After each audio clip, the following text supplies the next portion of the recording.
ಇಂದಿನ ದಿನಾಂಕ 10/6/2026. ಪ್ರಾರ್ಥ ಮುರಳಿ ಬಾಪ್ದಾದ ಮಧುಬನ. ಮಧುರ ಮಕ್ಕಳೇ, ಶಿವ ತಂದೆ ಮತ್ತು ಬ್ರಹ್ಮ ತಂದೆ ಇಬ್ಬರ ಮತವು ಪ್ರಸಿದ್ಧವಾಗಿದೆ. ನೀವು ಇಬ್ಬರ ಮತದಂತೆ ನಡೆದು ತಮ್ಮ ಕಲ್ಯಾಣ ಮಾಡಿಕೊಳ್ಳಬೇಕಾಗಿದೆ. ಪ್ರಶ್ನೆ ನಂಬರ್ 1, ಟ್ರಸ್ಟಿಗಳು ಯಾರಾಗಿದ್ದಾರೆ ಮತ್ತು ಹೇಗೆ? ಉತ್ತರ: ಶಿವ ತಂದೆಯು ನಂಬರ್ 1 ಟ್ರಸ್ಟಿಯಾಗಿದ್ದಾರೆ. ಅವರಲ್ಲಿ ಸ್ವಲ್ಪವೂ ಆಸಕ್ತಿ ಇಲ್ಲ. ಭಕ್ತಿ ಮಾರ್ಗದಲ್ಲಿಯೂ ನೀವು ಅವರ ಹೆಸರಿನಲ್ಲಿ ಏನೆಲ್ಲ ದಾನ ಪುಣ್ಯಗಳನ್ನು ಮಾಡುತ್ತೀರೋ ಅದೆಲ್ಲವೂ ಇನ್ಶೂರ್ ಆಗಿಬಿಡುತ್ತದೆ. ಅದರ ಫಲವು ಇನ್ನೊಂದು ಜನ್ಮದಲ್ಲಿ ಸಿಗುತ್ತದೆ. ಈಗಲೂ ಸಹ ಯಾರು ತಂದೆಯ ಅರ್ಥವಾಗಿ ತಮ್ಮೆಲ್ಲವನ್ನು ಇನ್ಶೂರ್ ಮಾಡುವರೋ ಅದಕ್ಕೆ ತಂದೆಯು ಸಂಪೂರ್ಣವಾಗಿ ಪ್ರತಿಫಲವನ್ನು ಕೊಡುತ್ತಾರೆ. ಏಕೆಂದರೆ ತಂದೆಯು ಹೇಳುತ್ತಾರೆ, ನಾನಂತೂ ಸುಖವನ್ನು ಭೋಗಿಸುವುದಿಲ್ಲ. ನಾನು ನಿಮ್ಮಿಂದ ತೆಗೆದುಕೊಂಡು ಏನು ಮಾಡಲಿ? ಗೀತೆ ಪ್ರತಿಜ್ಞೆ ಮಾಡಿ ಧರೆಗೆ ಬಂದಿದ್ದೇವೆ. ಓಂ ಶಾಂತಿ. ಮಧುರಾತಿ ಮಧುರ ಅಗಲಿ ಹೋಗಿ ಮರಳಿ ಸಿಕ್ಕಿರುವ ಮಕ್ಕಳೇ, ಗೀತೆಯನ್ನು ಕೇಳಿದ್ದೀರಿ. ಯಾರು ತಂದೆಗೆ ಅರ್ಪಣೆಯಾಗುವರೋ ಅವರಿಗೆ ಮಕ್ಕಳೆಂದು ಹೇಳಲಾಗುತ್ತದೆ. ತಂದೆಯು ತಿಳಿಸುತ್ತಾರೆ, ಇದು ಅಂತಿಮ ಜನ್ಮವಾಗಿದೆ. ಜೀವಿಸಿದಂತೆಯೇ ತಂದೆಗೆ ಅರ್ಪಣೆಯಾಗಬೇಕಾಗಿದೆ. ಇದಂತೂ ಮಕ್ಕಳಿಗೆ ತಿಳಿದಿದೆ. ಶ್ರೀಮತದ ಗಾಯನವಿದೆ. ಶ್ರೀಮದ್ ಭಗವಾನು ವಾಚ. ಗೀತೆಯಲ್ಲಿ ಕೃಷ್ಣನ ಹೆಸರನ್ನು ಹಾಕಿದ್ದಾರೆ, ಆದರೆ ವಾಸ್ತವದಲ್ಲಿ ಶಿವ ತಂದೆಯಾಗಿದ್ದಾರೆ. ಅವರ ನಂತರ ಬ್ರಹ್ಮ, ನಂತರ ಕೃಷ್ಣ. ಶ್ರೀಮತವು ಕೃಷ್ಣನದೆಂದು ಹೇಳುವುದಿಲ್ಲ. ನಮ್ಮ ತಂದೆಯು ಶ್ರೇಷ್ಠಾತಿ ಶ್ರೇಷ್ಠನಾಗಿದ್ದಾರೆ. ಪತಿತ ಪಾವನರೆಂದು ಕೃಷ್ಣನಿಗಾಗಲಿ ರಾಧೆಗಾಗಲಿ ಹೇಳುವುದಿಲ್ಲ. ಅವರು ದೈವಿ ಗುಣವಂತ ಮನುಷ್ಯರಾಗಿದ್ದಾರೆ. ಮನುಷ್ಯರಿಗೆ ಪತಿತ ಪಾವನ ಎಂದು ಹೇಳಲಾಗುವುದಿಲ್ಲ. ಸತ್ಯಯುಗದಲ್ಲಿ ಪತಿತ ಪಾವನ ಬನ್ನಿ ಎಂದು ಹೇಳುವುದಿಲ್ಲ. ಪತಿತರನ್ನು ಪಾವನ ಮಾಡುವವರು ಒಬ್ಬರೇ ತಂದೆಯಾಗಿದ್ದಾರೆ. ಅವರ ಶ್ರೀಮತದಂತೆ ನೀವು ನಡೆಯುತ್ತಿದ್ದೀರಿ. ಪ್ರಜಾಪಿತ ಬ್ರಹ್ಮನ ಮತವು ಪ್ರಸಿದ್ಧವಾಗಿದೆ, ಶ್ರೀಮತವು ಪ್ರಸಿದ್ಧವಾಗಿದೆ. ಆದರೆ ಅದರಲ್ಲಿ ಮಾಡಿರುವ ತಪ್ಪೇನೆಂದರೆ ತಂದೆಯ ಬದಲು ಕೃಷ್ಣನ ಹೆಸರನ್ನು ಹಾಕಿದ್ದಾರೆ. ವಾಸ್ತವದಲ್ಲಿ ಸರ್ವ ಧರ್ಮದವರಿಗೂ ಒಬ್ಬರೇ ತಂದೆಯಾಗಿದ್ದಾರೆ. ಕೃಷ್ಣನನ್ನು ಎಲ್ಲರೂ ಒಪ್ಪುವುದಿಲ್ಲ. ಕ್ರಿಶ್ಚಿಯನ್ನರು ಕ್ರೈಸ್ಟ್ ತಂದೆ ಎಂದು ಒಪ್ಪುತ್ತಾರೆಯೇ ಹೊರತು ಕೃಷ್ಣನನ್ನು ಒಪ್ಪುವುದಿಲ್ಲ. ಏಕೆಂದರೆ ಕ್ರಿಶ್ಚಿಯನ್ನರು ಕ್ರೈಸ್ಟ್ನ ಮುಖವಂಶಾವಳಿಯಾಗಿದ್ದಾರೆ. ಶಿವ ತಂದೆಯು ಬಂದು ನಿಮ್ಮನ್ನು ತನ್ನವರನ್ನಾಗಿ ಮಾಡಿಕೊಳ್ಳುತ್ತಾರೆ. ತಲೆಯ ಮೇಲೆ ಕೈ ಇಟ್ಟು ತಂದೆಯ ಮಕ್ಕಳಾಗಿದ್ದೇವೆ ಎಂದು ಹೇಳುತ್ತಾರೆ. ಅಂದ ಮೇಲೆ ಅವರ ಆದೇಶದಂತೆ ನಡೆಯಬೇಕಾಗಿದೆ. ನೀವು ತಂದೆಗೆ ತಮ್ಮ ಮತವನ್ನು ಕೊಡುವ ಅವಶ್ಯಕತೆ ಇಲ್ಲ. ಅವರೇ ಮತವನ್ನು ಕೊಡುವವರಾಗಿದ್ದಾರೆ. ಎಲ್ಲರೂ ಮಕ್ಕಳಾಗಿದ್ದೀರಿ. ಶಿವ ತಂದೆಯು ಪ್ರಸಿದ್ಧನಾಗಿದ್ದಾರೆ. ಅವರು ಯಾವ ಮತವನ್ನು ಕೊಡುವರೋ, ಏನೆಲ್ಲವನ್ನು ಮಾಡುವರೋ ಅದು ಸತ್ಯವಾಗಿದೆ. ಈ ರೀತಿ ಮಾಡಿ ಎಂದು ಬ್ರಹ್ಮರವರಿಗೂ ಸಹ ಮತ ಕೊಡುತ್ತಾರೆ. ನಿಮ್ಮ ಸಂಬಂಧವೇ ಶಿವ ತಂದೆಯೊಂದಿಗೆ ಇದೆ ಅಂದ ಮೇಲೆ ಯಾರದ್ದೇ ಅವಗುಣವನ್ನು ನೋಡಬಾರದು. ಶ್ರೀಮತದಂತೆ ನಡೆಯಬೇಕಾಗಿದೆ. ಶಿವ ತಂದೆಯು ನಿರಾಕಾರನಾಗಿದ್ದಾರೆ. ಈ ಮನೆಯಂತೂ ಅವರದಲ್ಲ. ನೀವಿಲ್ಲಿ ಹಳೆಯ ಮನೆಯಲ್ಲಿರುತ್ತೀರಿ. ನಂತರ ಸ್ವರ್ಗದಲ್ಲಿ ಹೋಗಿ ತಮ್ಮ ಮೆಹಲುಗಳಲ್ಲಿರುತ್ತೀರಿ. ಶಿವ ತಂದೆಯು ಹೇಳುತ್ತಾರೆ, ನಾನಂತೂ ಸ್ವರ್ಗದಲ್ಲಿ ಬರುವುದಿಲ್ಲ. ನಾನು ಈ ಸಮಯದಲ್ಲಿ ಸ್ವಲ್ಪ ಸಮಯಕ್ಕಾಗಿಯೇ ಬರುತ್ತೇನೆ. ನೀವು ಸತ್ಯ ಆತ್ಮೀಯ ರಕ್ಷಣಾ ಸೈನಿಕರಾಗಿದ್ದೀರಿ. ಪರಮ ಆತ್ಮನು ಡ್ರಾಮಾ ಅನುಸಾರ ಕಲ್ಪದ ಇಂದಿನ ತರಹ ಆದೇಶ ನೀಡುತ್ತಿದ್ದಾರೆ. ಕಲ್ಪವು ಯಾವ ಆದೇಶವನ್ನು ನೀಡಿದ್ದಾರೋ ಅದನ್ನೇ ನೀಡುತ್ತಾರೆ. ಹಗಲು ರಾತ್ರಿ ಗುಹ್ಯ ಮಾತುಗಳನ್ನು ತಿಳಿಸುತ್ತಿರುತ್ತಾರೆ. ಈ ಮಾತುಗಳು ಹೊಸಬರಿಗೆ ಅರ್ಥವಾಗುವುದಿಲ್ಲ. ಬಲೆ ಕೆಲವರು 35-40 ವರ್ಷಗಳಿಂದ ಜ್ಞಾನ ಮಾರ್ಗದಲ್ಲಿ ನಡೆಯುತ್ತಿದ್ದಾರೆ. ಆದರೆ ಅವರಲ್ಲಿ ಅನೇಕರು ಈ ಗಂಭೀರ ಮಾತುಗಳನ್ನು ತಿಳಿದುಕೊಳ್ಳುವುದೇ ಇಲ್ಲ. ತಂದೆಯಂತೂ ನಿತ್ಯವೂ ಹೊಸ ಹೊಸ ಮಾತುಗಳನ್ನು ತಿಳಿಸುತ್ತಾರೆ. ಕರಾಚಿಯಿಂದ ಹಿಡಿದು ಮುರುಳಿಯನ್ನು ನುಡಿಸುತ್ತಲೇ ಬಂದಿದ್ದಾರೆ. ತಂದೆಯು ಮೊದಲು ಮುರುಳಿ ನುಡಿಸುತ್ತಿರಲಿಲ್ಲ. ರಾತ್ರಿ 2 ಗಂಟೆಗೆ ಎದ್ದು 15-10 ಪುಟಗಳನ್ನು ಬರೆಯುತ್ತಿದ್ದರು. ತಂದೆಯು ಬರೆಸುತ್ತಿದ್ದರು. ನಂತರ ಅದರ ಪ್ರತಿಗಳನ್ನು ಮಾಡಿಸಿ ಕಳುಹಿಸಲಾಗುತ್ತಿತ್ತು. ಭಕ್ತಿ ಮಾರ್ಗದಲ್ಲಂತೂ ಶಾಸ್ತ್ರ ಮುಂತಾದವುಗಳ ಕಾಗದಗಳನ್ನು ಸಂಪಾದನೆ ಮಾಡುತ್ತಾರೆ.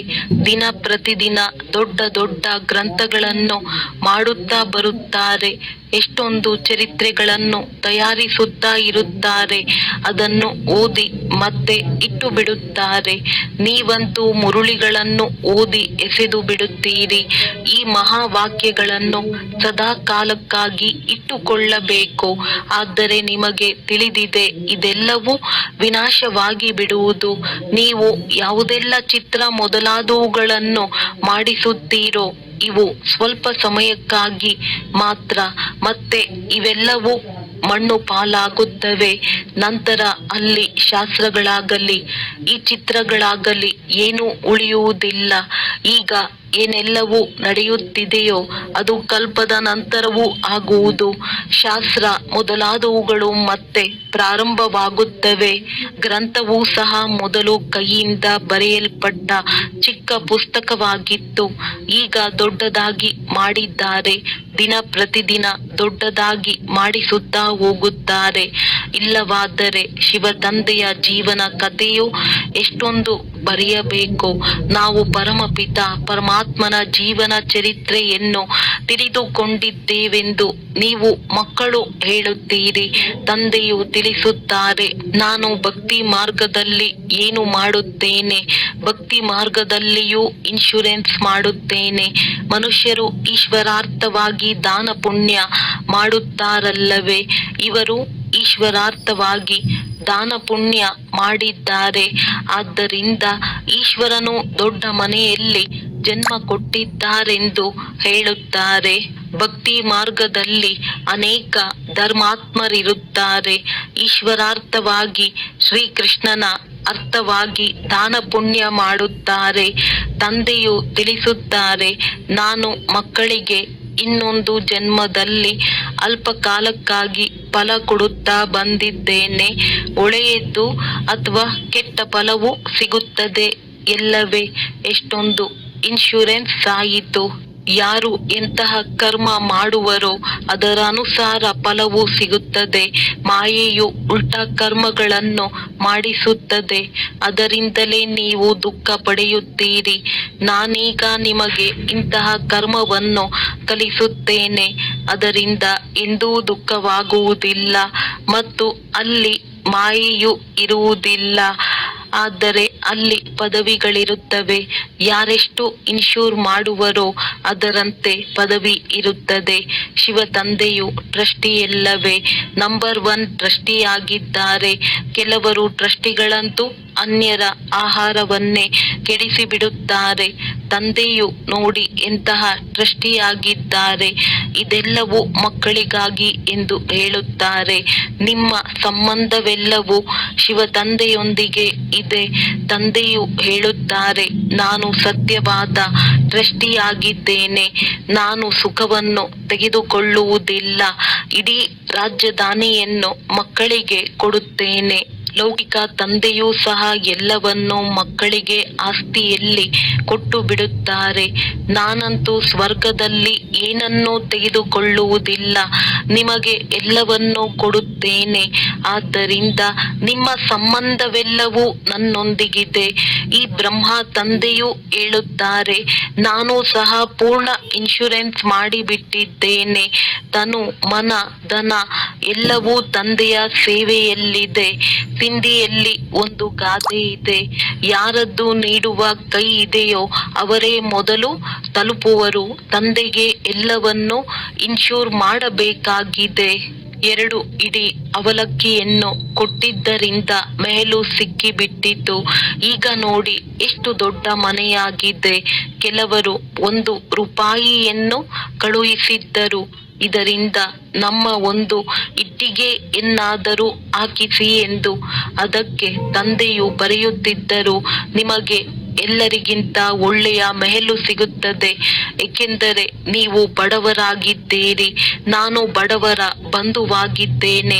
ಬಡವರ 1 ರೂಪಾಯಿಯು ಸಾಹುಕಾರರ 10,000ಕ್ಕೆ ಸರಿ ಸಮಾನ. ಇಬ್ಬರಿಗೂ ಒಂದೇ ಪದವಿ ಸಿಗುತ್ತದೆ. ಸಾಹುಕಾರರು ಬರುವುದು ಬಹಳ ವಿರಳ.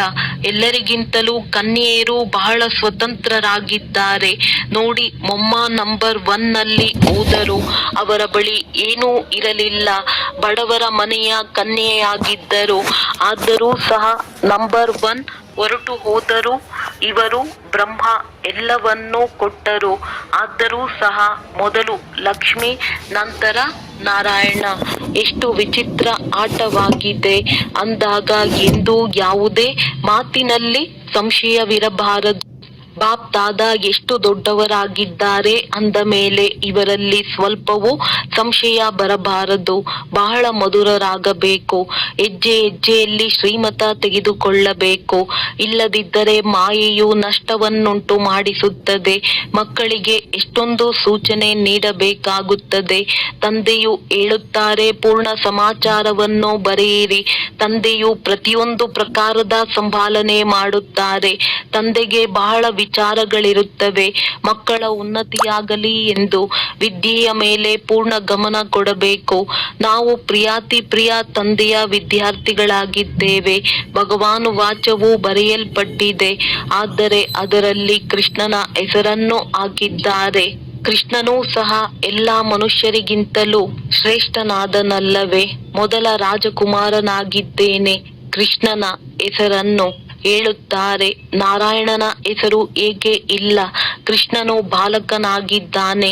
ಬಾಲಕರು ಸತೋ ಪ್ರಧಾನರಾಗಿರುತ್ತಾರೆ. ನಂತರ ಬಾಲ್ಯದಿಂದ ಯೌವನ, ನಂತರ ವೃದ್ಧಾವಸ್ಥೆಯು ಬರುತ್ತದೆ. ಮಕ್ಕಳಿಗೆ ಮಹಿಮೆ ಮಾಡುತ್ತಾರೆ, ಏಕೆಂದರೆ ಪವಿತ್ರರಲ್ಲವೇ? ಬಾಲಕರು ಬ್ರಹ್ಮ ಜ್ಞಾನಿಗಳ ಸಮಾನರೆಂದು ಹೇಳುತ್ತಾರೆ. ಮಕ್ಕಳಿಂದ ಯಾವುದೇ ಪಾಪವಾಗುವುದಿಲ್ಲ. ಕೃಷ್ಣನೂ ಸಹ ಚಿಕ್ಕ ಮಗುವಾಗಿರುವ ಕಾರಣ ಅವನ ಜಯಂತಿಯನ್ನಾಚರಿಸುತ್ತಾರೆ. ಆದರೆ ಕೃಷ್ಣನನ್ನು ಅವರು ದ್ವಾಪರದಲ್ಲಿ ತೋರಿಸಿದ್ದಾರೆ. ಯಥಾರ್ಥ ಮಾತುಗಳನ್ನು ತಂದೆಯು ತಿಳಿಸುತ್ತಾರೆ. ಇವೆಲ್ಲ ಮಾತುಗಳನ್ನು ತಿಳಿದುಕೊಂಡಿರುವವರೇ ಈ ಪ್ರಪಂಚದಲ್ಲಿ ನೀವು ಬ್ರಾಹ್ಮಣರ ವಿನಃ ಮತ್ಯಾರೂ ಇರುವುದಿಲ್ಲ. ಬ್ರಾಹ್ಮಣರು ಉತ್ತಮರಾಗಿದ್ದಾರೆ. ನೀವು ಬ್ರಾಹ್ಮಣರು ಈಶ್ವರಿಯ ಸಂತಾನರಾಗಿದ್ದೀರಿ. ಸತ್ಯಯುಗದಲ್ಲಿ ಈಶ್ವರನ ಸಂತಾನರೆಂದು ಹೇಳುವುದಿಲ್ಲ. ಈಶ್ವರನಿಂದ ಅವಶ್ಯವಾಗಿ ಸ್ವರ್ಗದ ಪ್ರಾಪ್ತಿಯಾಗುವುದು. ನಿಮ್ಮದು ಇದು ಅತಿ ದುರ್ಲಭವಾದ ಅಮೂಲ್ಯ ಜೀವನವಾಗಿದೆ. ಎಲ್ಲರಿಗೂ ಇದು ಸಿಗಲು ಸಾಧ್ಯವಿಲ್ಲ. ಈ ನಾಟಕವೇ ಹೀಗೆ ಮಾಡಲ್ಪಟ್ಟಿದೆ. ಕಲ್ಪದ ಮೊದಲು ಯಾರು ಓದಿದ್ದರೋ ಅವರು ಓದುತ್ತಿದ್ದಾರೆ. ಭಗವಂತನೇ ಅವಶ್ಯವಾಗಿ ಭಗವತಿಯನ್ನು ಸೃಷ್ಟಿಸಿದ್ದರು. ಆದರೆ ವಾಸ್ತವದಲ್ಲಿ ಭಗವತಿ ಎಂದು ಹೇಳುವುದಿಲ್ಲ, ಏಕೆಂದರೆ ಭಗವಂತ ಒಬ್ಬರೇ ಆಗಿದ್ದಾರೆ. ನಿರಾಕಾರನ ಮಹಿಮೆ ಇದೆ. ಸಾಕಾರಿ ಮನುಷ್ಯರಿಗೆ ಮಹಿಮೆಯಾಗುವುದಿಲ್ಲ. ಈ ಲಕ್ಷ್ಮೀ ನಾರಾಯಣರನ್ನೂ ಸಹ ನಿರಾಕಾರಿ ತಂದೆಯೇ ಈ ರೀತಿ ಮಾಡಿದ್ದರು. ಈಗ ಪುನಃ ರಾಜಯೋಗವನ್ನು ಕಲಿಯುತ್ತಿದ್ದಾರೆ. ರಾಜಧಾನಿಯು ಸ್ಥಾಪನೆಯಾಯಿತು ಮತ್ತು ಆ ಸಮಯದಲ್ಲಿ ವಿನಾಶವೂ ಆಗಿತ್ತು. ತಂದೆಯು ಅವಶ್ಯವಾಗಿ ಸ್ವರ್ಗದ ಆಸ್ತಿಯನ್ನೇ ಕೊಡುತ್ತಾರೆ. ಈಗಂತೂ ಸಂಗಮದ ಮಾತಾಗಿದೆ. ಶಿವ ತಂದೆಯು ಬರುತ್ತಾರೆ. ಆಗ ಆಟವು ಮುಕ್ತಾಯವಾಗುತ್ತದೆ. ನಂತರ ಕೃಷ್ಣನ ಜನ್ಮವಾಗುತ್ತದೆ. ಇದರಲ್ಲಿ ಮನುಷ್ಯರು ತಬ್ಬಿಬ್ಬಾಗಿದ್ದಾರೆ. ಆದ್ದರಿಂದಲೇ ತಂದೆಯು ಬಂದು ತಿಳಿಸುತ್ತಾರೆ, ತಿಳಿಸುತ್ತಾರೆ. ಪರಮಪಿತ ಪರಮಾತ್ಮನು ಬ್ರಹ್ಮರವರ ಮೂಲಕ ಎಲ್ಲ ಶಾಸ್ತ್ರಗಳ ಸಾರವನ್ನು ತಿಳಿಸುತ್ತಾರೆ. ನೀವೀಗ ಮಾಸ್ಟರ್ ಜ್ಞಾನ ಪೂರ್ಣರ ಆಗಿ ಬಿಟ್ಟಿದ್ದೀರಿ. ಆತ್ಮಕ್ಕೆ ಮಹಿಮೆ ಇದೆ. ಜ್ಞಾನ ಸಾಗರ, ಆನಂದ ಸಾಗರ, ದಯಾಸಾಗರ ಇದು ತಂದೆಯ ಮಹಿಮೆಯಾಗಿದೆ. ತಂದೆಯು ಹೇಳುತ್ತಾರೆ, ಈ ಭಾರತವು ಎಲ್ಲದಕ್ಕಿಂತ ದೊಡ್ಡ ತೀರ್ಥ ಸ್ಥಾನವಾಗಿದೆ. ಆದರೆ ಕೃಷ್ಣನ ಹೆಸರನ್ನು ಹಾಕಿರುವ ಕಾರಣ ಎಲ್ಲ ಮಹಿಮೆಯನ್ನು ಮರೆ ಮಾಡಿಬಿಟ್ಟಿದ್ದಾರೆ. ಇಲ್ಲದಿದ್ದರೆ ಎಲ್ಲರೂ ಶಿವನ ಮಂದಿರದಲ್ಲಿ ಹೋಗಿ ಹೂಗಳನ್ನಿಡುತ್ತಾರೆ. ಎಲ್ಲರ ಸದ್ಗತಿದಾತನು ಅವರೊಬ್ಬರೇ ಆಗಿದ್ದಾರೆ. ಅರ್ಧ ಕಲ್ಪ ನೀವು ಪ್ರಾರಬ್ಧವನ್ನು ಭೋಗಿಸಿ ನಂತರ ಕೆಳಗೆ ಬರುತ್ತೀರಿ. ಎಲ್ಲರೂ ತಮೋ ಪ್ರಧಾನರಾಗಲೇಬೇಕಾಗಿದೆ. ಈಗ ತಂದೆಯು ಹೇಳುತ್ತಾರೆ, ನಾನು ನೀವು ಮಕ್ಕಳಿಗಾಗಿ ಹೊಸ ಪ್ರಪಂಚವನ್ನು ಸ್ಥಾಪನೆ ಮಾಡುತ್ತಿದ್ದೇನೆ. ನಾನು ಅಲ್ಲಿ ಬರುವುದಿಲ್ಲ. ಎಲ್ಲವೂ ನೀವು ಮಕ್ಕಳಿಗಾಗಿಯೇ. ಇದು ಸತ್ಯ ಮಾತಾಗಿದೆ. ಮನುಷ್ಯರಂತೂ ಎಲ್ಲವನ್ನೂ ತಮಗಾಗಿ ಮಾಡಿಕೊಳ್ಳುತ್ತಾರೆ.